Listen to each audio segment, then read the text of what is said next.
folks have issues with sex trafficking charges in the Diddy trial, and if you think about it, they kind of have a bit of a point.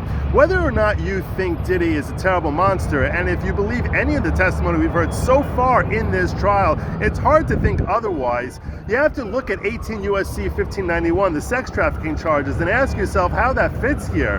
Now, that statute was codified in 2000. At the time, the world was going through a global pandemic of sex traffickers who would force vulnerable people to engage in sex with third parties for money. That was the objective.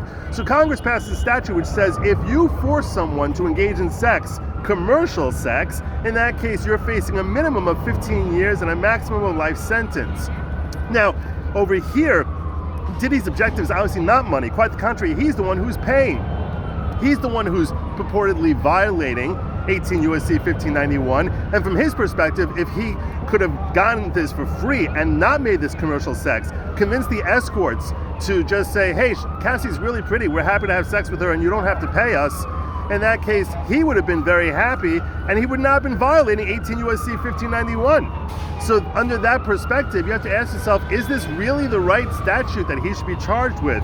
Even if he's a terrible, awful human being and he treated and abused Cassie in horrible ways, even if you believe that, which many people who saw her testimony believe, you have to ask yourself, are these really the right charges, or is this an abuse of the legal system by prosecutors? I'm Good Logic. I'm in this trial every single day reporting on it. If you like this kind of content, please like, share, and subscribe, and make sure you hit that bell.